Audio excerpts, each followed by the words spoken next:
Hey everyone, it's Shar from Shar's Fashion Nation, and I want to show you something I got from Influenster. So, let me open this up.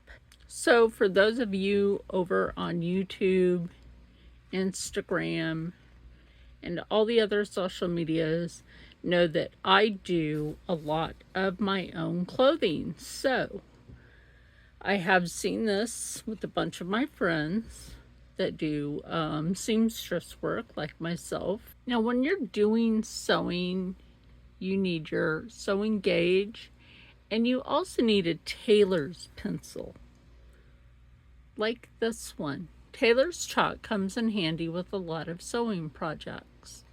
Let me show you something on how to use the other tool, the gauge. When you need to do a rolled hem, this one's not too fancy, but you need to measure where that gauge needs to be, and you need to do that all the way around and make sure that it's even everywhere like that. This is a very handy tool just for that. So thank you, Influenster, for giving me the opportunity to be able to get these tools for my sewing needs.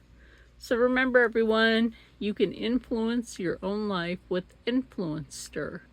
And stay happy, stay healthy, stay positive, and as always, stay blessed. And I'll see you in the next one. Bye.